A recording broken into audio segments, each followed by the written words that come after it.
Welcome back to Shobha Venkat Flags Kannada. Please subscribe to my YouTube channel. Hello hi ಎಲ್ಲರೂ ಹೇಗಿದ್ದೀರಾ? Welcome back to Shobha Venkat vlogs Kannada. Actually ಒಂದು ವಾರದಿಂದ video ಮಾಡೋಕ್ಕೆ ಆಗಲಿಲ್ಲ. ಸ್ವಲ್ಪ ಹಾಸ್ಪಿಟಲ್ಲು ಅಲ್ಲಿ ಇಲ್ಲಿ ಅಂತ ಬ್ಯುಸಿ ಆಗಿಬಿಟ್ಟೆ. ಸೊ ಹಾಗಾಗಿ ಹಾಸ್ಪಿಟಲ್ ಅಂದಾಗ ನೆನಪಾಯ್ತು ನೋಡಿ, ನಾನು ಒಂದು ವಿಷಯನ ನಿಮ್ಮ ಹತ್ರ ಶೇರ್ ಮಾಡ್ಕೋಬೇಕು ಅಂತಲೇ ಬಂದಿದ್ದೀನಿ. ಆ್ಯಕ್ಚುಲಿ ನಾನು ಲಾಸ್ಟ್ ಸಂಡೇ ಒಂದು ಹಾಸ್ಪಿಟಲ್ಗೆ ಹೋಗಿದ್ದೆ. ಆ ಹಾಸ್ಪಿಟಲಲ್ಲಿ ನಾನು ಒಂದು ಫ್ಯಾಮಿಲಿನ ಮೀಟ್ ಮಾಡಿದೆ. ಅಂದರೆ ಮೀಟ್ ಮಾಡಬೇಕು ಅಂತಲೇ ಇಲ್ಲ, ಆ್ಯಕ್ಚುಲಿ ಅವರು ಹಾಸ್ಪಿಟಲ್ಗೆ ತೋರಿಸ್ಲಿಕ್ಕೆ ಅಂತ ಬಂದಿದ್ದರು. ಅವರು ಡಾಕ್ಟರ್ ಹತ್ರ ತೋರಿಸ್ಬಿಟ್ಟು ಹೊರಗಡೆ ಬಂದು ಮಗನ ಹತ್ರ ಮೆಡಿಸಿನ್ ತೊಗೊಂಬರೋಕ್ಕೆ ಅಂತ ಕಳಿಸಿದ್ರು. 3 ಜನನೂ ಕೂತಿದ್ರು. ನಾನು ಎಲ್ಲ ಬೇರೆ ಬೇರೆಯವರು ಅಂತ ತಿಳ್ಕೊಂಡಿದ್ದೆ. ಅವರು ಕುಡಿಲಿಕ್ಕೆ ನೀರ ಸುತ್ತಮುತ್ತ ನೋಡ್ತಾಯಿದ್ರು. ಹಾಗೆ ನನ್ನ ಮಗ ವಾಟರ್ ಬಾಟಲ್ ಇಟ್ಕೊಂಡಿದ್ನಲ್ಲ, ಸೊ ಒಂದು ಸರಿ ಆ ಕಡೆ ಎಲ್ಲ ನೀರು ಸಿಗದೇ ಇರೋ ಕಾರಣ ನನ್ನ ಮಗನ ಹತ್ರ ಇರೋವಂಥ ವಾಟರ್ ಬಾಟಲ್ನ ನೋಡಿದ್ರು. ಅವ್ರಿಗೆ ನಾನು ನೋಡಿಬಿಟ್ಟು ನೀರು ಬೇಕೇನೋ ಅಂತ ಅನ್ನಿಸ್ತಿದೆ ಅಂತ ಅಂದ್ಬಿಟ್ಟು ಕೊಡೋಣ ಅಂತ ಹೋದೆ. ಸ್ವಲ್ಪ ಕಮ್ಮಿ ಇತ್ತು, ಒಂದು 1/4% ಅಷ್ಟೇ ಇದ್ದಿದ್ದು. ಸೊ ಹಂಗಾಗಿ ಆ 3 ಜನಕ್ಕೆ ಆಗಿತ್ತಲ್ಲ, ಆ ನೀರು ಸಾಕಾಗಲಿಲ್ಲ. ಸೊ ಔಟ್ ಸೈಡು ಒಂದು ಬಾಟಲ್ ತರಿಸ್ಬಿಟ್ಟು ಕೊಟ್ವಿ. ಕುಡಿದ್ರು. ಹಾಗೆ ನೀರು ಕೊಟ್ರಲ್ಲ ಅಂತೇಳಿ ಸುಮ್ಮನೆ ಮಾತಾಡ್ತಾಯಿದ್ರು. ಹಾಗೆ ಕ್ಯಾಶುವಲಾಗಿ ಯಾವೂರಿನವರು, ಏನಾಗಿದೆ, ಯಾಕಿಲ್ಲಿ ಬಂದಿದ್ದೀರಾ ಅಂತ ಕೇಳೋದಕ್ಕೆ ಅವರ ಹೆಸರು ಊರು ಏನು ಬೇಡ, ಅವರು ಹೇಳಿದ್ದು ಹಿಂಗೆ ನನಗೆ ಹುಷಾರಿಲ್ಲ, ಒಂದೇ ಫ್ಯಾಮಿಲಿಯವರಂತೆ, ಗಂಡ ಹೆಂಡತಿ ಮಗಳು 3 ಜನಕ್ಕೆ ಹುಷಾರಿಲ್ಲ. ಗಂಡನಿಗೆ 49 ವರ್ಷ, ಶುಗರು BP ಇದೆಯಂತೆ, ಹಾಗೆ ಆರ್ಥರೈಟಿಸ್ ಸ್ಟಾರ್ಟ್ ಆಗಿದೆಯಂತೆ. ಹೆಂಡತಿಗೆ ಥೈರಾಯ್ಡ್ ಇದೆಯಂತೆ. ಮತ್ತು ಮಗಳಿಗೆ ಕೇವಲ 20 ವರ್ಷ. ಆ ಮಗಳಿಗೆ, ಆ ಹೆಣ್ಣು ಮಗುಗೆ ಆಗಲೇ ಆರ್ಥರೈಟಿಸ್ ಸ್ಟಾರ್ಟ್ ಆಗಿದೆ. ನೋಡಿ ಎಷ್ಟು ಕಾಯಿಲೆಗಳು. ಮತ್ತು ಆ ಎಲ್ಲ ಮನೆ ಪರಿಸ್ಥಿತಿನೆಲ್ಲ ಯೋಚನೆ ಮಾಡಿ ಮನೋಕಾಯಿಲೆ ಕೂಡ ಸ್ಟಾರ್ಟ್ ಆಗಿದೆ. ಫುಲ್ ಡಿಪ್ರೆಷನ್ಗೆ ಹೋಗ್ಬಿಟ್ಟಿದೆ ಆ ಹುಡುಗಿ. ಕೂತ್ಕೊಂಡಾಗ ನಿಂತ್ಕೊಂಡಾಗ ಫುಲ್ ಟೆನ್ಷನು, ಒಂದೊಂದೇ ಮಾತಾಡೋದು ಈ ಥರ. ಸೊ ಅವರು ಆ ಫ್ಯಾಮಿಲಿ ಡಾಕ್ಟರ್ ಅಲ್ಲೇ ವರ್ಕ್ ಮಾಡೋದು, ಅವ್ರನ್ನ ನೋಡಲಿಕ್ಕೆ ಅಂತಲೇ ಬಂದಿದ್ದೀವಿ ಅಂತ ಹೇಳಿದ್ರು. ಸೊ ಸರಿ, ಓಕೆ, ಏನಾಗಿದೆ ಏನು ಅಂತೆಲ್ಲ ಕೇಳಿದಾಗ ಅವ್ರು ಹೇಳಿದ್ರು, ಅವರ ಅಪ್ಪ ಒಳ್ಳೆ ಜಾಬಲ್ಲಿದ್ದರಂತೆ, ಒಳ್ಳೆ ಎಜುಕೇಷನ್ ಮಾಡ್ಕೊಂಡಿದ್ದಾರೆ, ಹಾಗೆ ಒಂದೊಳ್ಳೆ ಕುಟುಂಬದಿಂದನೂ ಬಂದವರು. ಬಟ್ ಏನಕ್ಕೆ ನೀವು ಇಷ್ಟೆಲ್ಲ ಗೊತ್ತಿದ್ದು BP ಶುಗರ್ ಅಂತ ಹೇಳ್ತೀರಾ, ಇದೆಲ್ಲ ಕಾಮನ್ ಅಲ್ವಾ ಬಿಡಿ ಅಂತ. ಆಗ ಕೈ ಕಾಲೆಲ್ಲ ಸ್ವಲ್ಪ ಅಕ್ಕಪಕ್ಕದಲ್ಲಿ ಕೂತಿರೋರೆಲ್ಲ ನೋಡ್ತಾ ಇದ್ರಲ್ಲ, ಅವ್ರಿಗೆ ಸ್ವಲ್ಪ ಮುಜುಗರ ಅನಿಸುತ್ತೆ. ಯಾಕೆಂದರೆ ಶುಗರ್ ಜಾಸ್ತಿ ಆಗಿ ಒಂದು ಬೆರಳು ಕಟ್ ಮಾಡಿದ್ದಾರೆ, ಕಾಲು ಕೈಯಲ್ಲೆಲ್ಲ ಸ್ವಲ್ಪ ಗಾಯಗಳು ಜಾಸ್ತಿ ಆಗಿದೆ. ಅದನ್ನೆಲ್ಲ ನೋಡ್ತಾರೆ ಅಂತ ಹೇಳಿ ಹಿಂದೆ ಸರಿಸ್ಕೋತಾ ಇದ್ರು ಕೈ ಕಾಲು. ಸೊ ಅವಾಗ ನಾನು ಹೇಳಿದೆ, ನೀವು ಬೇರೆಯವ್ರನ್ನ ನೋಡಿ ಮುಜುಗರ ಪಟ್ಕೊಳ್ಳೋದು ಬೇಕಾಗಿಲ್ಲ, ಎಲ್ಲರೂ ಅರ್ಥ ಮಾಡ್ಕೋತಾರೆ, ನೀವು ಕಂಫರ್ಟಬಲ್ ಕೂತ್ಕೊಳ್ಳಿ ಅಂತ. ಆಗ ಅವ್ರ ಮನಸ್ಸಲ್ಲಿ ಅವರ ನೋವು, ಅವ್ರ ಕಣ್ಣಲ್ಲಿದ್ದ ಆ ನೋವು ನಿಜವಾಗ್ಲೂ ಅರ್ಥ ಮಾಡ್ಕೊಳಕ್ಕಾಗಲ್ಲ. ಒಂದು ರೋಗಿಯ ಮನಸ್ಥಿತಿ ಹೇಗಿರುತ್ತಪ್ಪ ಅಂತಂದರೆ, ನಿಜವಾಗ್ಲೂ ಯಾರಾದರೂ ನೋಡಿಬಿಡ್ತಾರೇನೋ, ನನ್ನ ಅಸಹ್ಯ ಪಟ್ಕೋತಾರೇನೋ, ಏನು ಪ್ರಪಂಚದಲ್ಲಿ ನಾನು ಒಬ್ಳಿಗೆ ಕಾಯಿಲೆ ಬಂದಿರುತ್ತೇನೋ ಅನ್ನೋ ರೀತಿ ಆ ಲೆವೆಲ್ಗೆ ಹೋಗ್ಬಿಟ್ಟಿರ್ತಾರೆ ಅವರು. ಯಾವಾಗಲೂ ಪಶ್ಚಾತ್ತಾಪದಲ್ಲೇ ಇರ್ತಾರೆ. ಮತ್ತು ಇನ್ನೊಂದೇನು, ಆ ಹುಡುಗಿ ಅಂತ ಅಂದರೆ ಅವ್ರ ಅಮ್ಮನ್ನ ಕ್ವಶನ್ ಮಾಡ್ತಾ ಇದ್ದಿದ್ದು, ನನ್ನ ಪಕ್ಕದಲ್ಲೇ ಕೂತಿದ್ನೆಲ್ಲ ಡೀಟೇಲಾಗಿ ಆರಾಮಾಗಿ ಕೇಳಿಸ್ತಾ ಇತ್ತು. ಅಮ್ಮ, ನಾನು ಏನು ತಪ್ಪು ಮಾಡಿದೆ, ದೇವ್ರು ನನಗೆ ಈ ಥರ ಕೊಟ್ಟಿದ್ದಾನಲ್ಲ ಅಮ್ಮ, ನಾನು ಎದ್ದು ಓಡಾಡೋಕ್ಕಾಗಲ್ಲ ಸರಿಯಾಗಿ, ನನ್ನ ಫ್ರೆಂಡ್ಸ್ಗಳ ಜೊತೆ ನನಗೆ ನೀಟಾಗಿ ಮಾತಾಡೋಕ್ಕಾಗಲ್ಲ, ಎಲ್ಲ ನನ್ನ ಹಾಡ್ಕೋತಾರೆ, ಯಾಕೆ ಹಿಂಗಾಯಿತು, ಏನಕ್ಕೆ ಹಿಂಗಾಯಿತು. ಆ ಹುಡುಗಿ ಎಷ್ಟು ಮನಸ್ಸಿಗೆ ನೋವು ಮಾಡ್ಕೊಂಡು ಕೇಳ್ತಾ ಇದೆ ಅಂತಂದರೆ, ಪಬ್ಲಿಕ್ ಪ್ಲೇಸಲ್ಲಿ ಈ ಥರ ಮಾತಾಡ್ತಿದೆ ಅಂದರೆ, ಇನ್ನೂ ಅವ್ರ ಫ್ಯಾಮಿಲಿ ಅವ್ರ ಮನೆ ಒಳಗಡೆ ಹೋದಾಗ ಅವ್ರು ಯಾವ ರೀತಿ ಅವ್ರ ಮನೆಯಲ್ಲಿ ಕೇಳ್ಬೋದು, ಬೇಜಾರು ಮಾಡ್ಕೋಬೋದು. ನಿಜವಾಗ್ಲೂ ನನಗೆ ಒಂದು ಕ್ಷಣ ಬೇಜಾರು ಅಂತಲೇ ಅನ್ನಿಸ್ತು.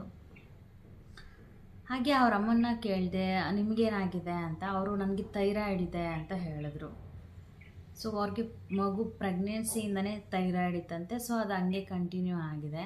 ಮತ್ತು ಯಾಕೆ ಈ ಥರ 3 ಜನಕ್ಕೂ ಒಂದೇ ಫ್ಯಾಮಿಲಿಯಲ್ಲಿ ಈ ಥರ ಆಗಿದೆಯಲ್ಲ ಅಂತ ಕೇಳಿದ್ದಕ್ಕೆ, ಫಸ್ಟ್ ಬಂದಿದ್ದು ಅವ್ರ ಅಪ್ಪನಿಗೆ ಶುಗರು ಮತ್ತು BP, ಆರ್ಥರೈಟಿಸ್ ಅಂತೆ.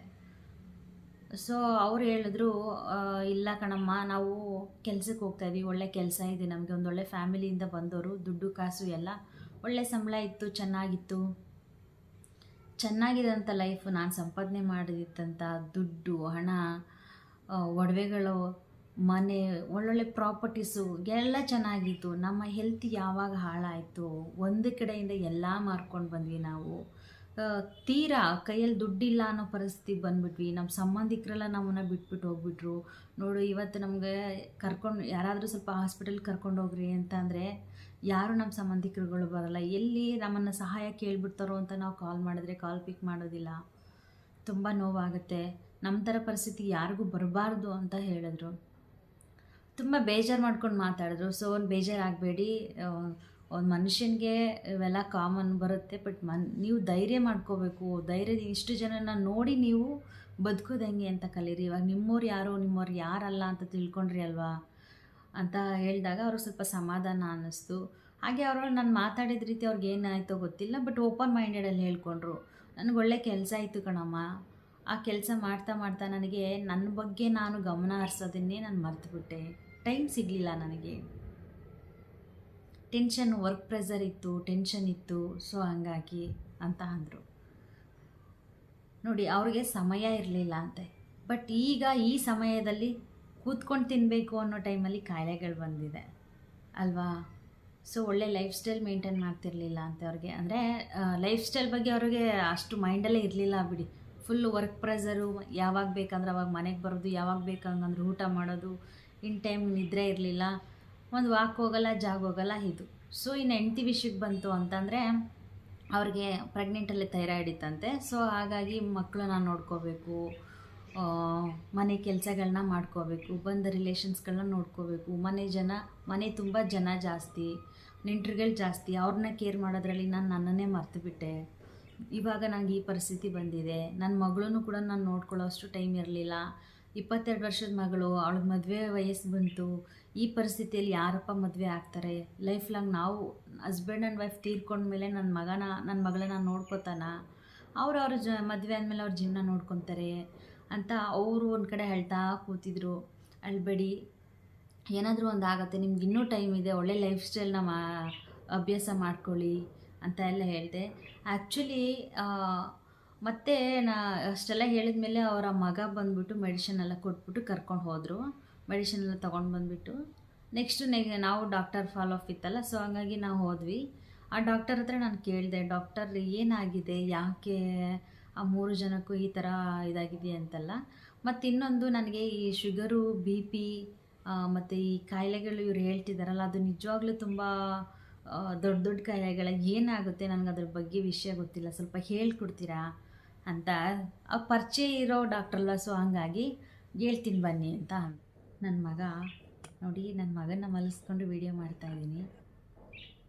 ಮಲ್ಕೊಂಡಿದ್ದಾನೆ, ಸೌಂಡ್ ಆಗಿಬಿಡುತ್ತೆ ಅಂತ ಅಂದ್ಬಿಟ್ಟು ಮೆಲ್ಲಿಗೆ ಮಾತಾಡ್ತಾ ಇದ್ದೀನಿ. ಈ ಸಕ್ಕರೆ ಕಾಯಿಲೆ ಅಂದ ತಕ್ಷಣ ಕಾಮನ್ನಾಗಿ ಜನ ಥಿಂಕ್ ಮಾಡೋದು, ಊಟದಲ್ಲಿ ಸಕ್ಕರೆ ಇರುವಂಥ ಅಂಶಗಳನ್ನ ಬಿಟ್ಬಿಡೋಣ, ರೈಸ್ ತಿನ್ನೋದು ಬೇಡ, ಸ್ವೀಟ್ನ ಅವಾಯ್ಡ್ ಮಾಡೋಣ, ಹೀಗೆಲ್ಲ ಅನ್ಕೋತಾರೆ. ಬಟ್ ಆದರೆ ಮೇಯ್ನು ಜನರು ಅರ್ಥ ಮಾಡ್ಕೋದೇ ಇರುವಂಥದ್ದು ಏನಪ್ಪ ಅಂತಂದರೆ, ಡಾಕ್ಟ್ರ್ ಹೇಳಿದ್ದು ತೊಂದರೆಗಳು ತುಂಬಾ ಇದೆ, ಅದ್ರ ಬಗ್ಗೆ ತಲೆ ಕೆಡಿಸ್ಕೊಳ್ಳೋದೇ ಇಲ್ಲ. ಇಷ್ಟು ಮಾಡಿಬಿಟ್ಬಿಡೋಣ, ಇನ್ನು ಔಷಧಿ ಏನಕ್ಕೆ, ಹೋದ್ರೆ ವಾಕ್ ಹೋಗೋಣ, ಯಾರೋ ಹೇಳಿದ್ರು, ನನ್ನ ಫ್ರೆಂಡಿಗಿತ್ತು, ಅವ್ರು ಕೇಳಿದ್ಬಿಟ್ಟು ನಾನು ಅವ್ರು ಏನು ಮಾಡ್ತಾರೆ ನಾವು ಹಂಗೆ ಮಾಡೋಣ ಈ ಥರ. ಬಟ್ ಜನ ಏನು ಮಾಡಬೇಕು, ಏನು ಮಾಡಬಾರ್ದು ಅಂತ ಫಸ್ಟು ಡಾಕ್ಟರ್ ಹತ್ರ ಸಜೆಷನ್ ತೊಗೋಬೇಕು ಅಂತ ಹೇಳಿದ್ರು. ಏನೆಲ್ಲ ಸಜೆಷನ್ಸ್, ಏನು ಪ್ರಾಬ್ಲಮ್ ಆಗುತ್ತೆ ಸರ್, ಅದಕ್ಕೆ ತೊಗೊಳ್ಳೇಬೇಕಾ, ಡಾಕ್ಟರ್ ಹತ್ರ ಬರಲೇಬೇಕಾ ಶುಗರ್ ಬಂದಮೇಲೆ ಅಂತ ಕೇಳಿದ್ದಕ್ಕೆ, ಏನೆಲ್ಲ ಪ್ರಾಬ್ಲಮ್ ಆಗುತ್ತೆ ಅಂದರೆ, ಮೊದಲು ಕಣ್ಣಿಗೆ ಪ್ರಾಬ್ಲಮ್ ಆಗುತ್ತಂತೆ.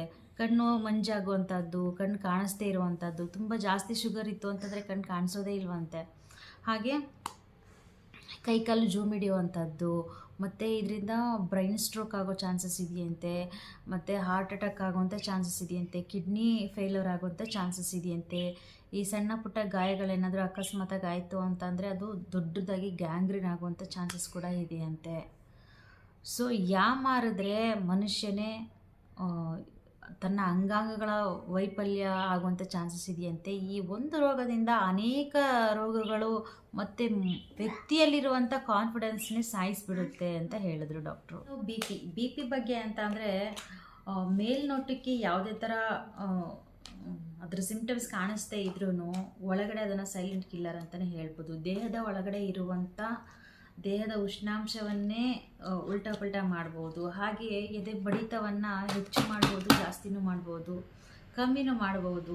ಅದರಿಂದ ಸಾವು ಕೂಡ ಉಂಟಾಗ್ಬೋದಂತೆ. ಬಿ ಪಿ ಹೈ ಆದಾಗ, ಲೋ ಆದಾಗ ಏನು ಮಾಡಬೇಕು ಅನ್ನೋದನ್ನ ಮೇನ್ ತಿಳ್ಕೊಂಡಿರ್ಬೇಕಂತೆ. ಬಿ ಪಿ ಬಂದಾಗ ಮತ್ತೆ ಅವ್ರು ಮೆಡಿಸಿನ್ಸ್ ಕೊಡೋದನ್ನೆಲ್ಲ ಕರೆಕ್ಟಾಗಿ ತೊಗೋಬೇಕಂತೆ. ಈ ಬಿ ಪಿಯಿಂದ ಕಣ್ಣು ಪ್ರಾಬ್ಲಮ್ ಆಗ್ಬೋದು, ಕಿಡ್ನಿ ಪ್ರಾಬ್ಲಮ್ ಆಗ್ಬೋದು, ಬ್ರೈನ್ ಸ್ಟ್ರೋಕ್ ಆಗ್ಬೋದು, ಇನ್ನು ತುಂಬ ಅನೇಕ ಹೃದಯಕ್ಕೆ ಸಂಬಂಧಪಟ್ಟಂಥ ಕಾಯಿಲೆಗಳು ಆಗ್ಬೋದು. ಹೀಗೆ ಒಂದಕ್ಕೆ ಒಂದು ಕಾಯಿಲೆ ಬಂತು ಅಂತಂದರೆ ಆದರೂ ಅಣ್ಣ ತಮ್ಮ ತಂಗಿ ಅನ್ನೋ ಥರ ಒಂದೊಂದು ಕಾಯಿಲೆ ಬರ್ತಾ ಇರುತ್ತೆ ಅಂತ ಡಾಕ್ಟರ್ ಹೇಳ್ತಾಯಿದ್ರು. ಇನ್ನು ಸಂಧಿವಾತ ಅಂದರೆ ನಾರ್ಮಲಾಗಿ ಕೈ ಕಾಲು ಇದೆಲ್ಲ ಈ ಥರ ನಾರ್ಮಲ್ ಸ್ಟಕ್ ಆಗಿಬಿಡುತ್ತಂತೆ, ಹಿಂಗೆ ಮಾಡೋಕ್ಕಾಗಲ್ವಂತೆ, ತುಂಬ ಕಷ್ಟ ಆಗುತ್ತಂತೆ, ಪೇಯ್ನ್ ಆಗುತ್ತೆ, ಎಡ್ಜ್ಗಳಿರುತ್ತಲ್ಲ ಕೀಲಿಗೆಲ್ಲ ಊತ ಉರಿ ಬರುತ್ತಂತೆ.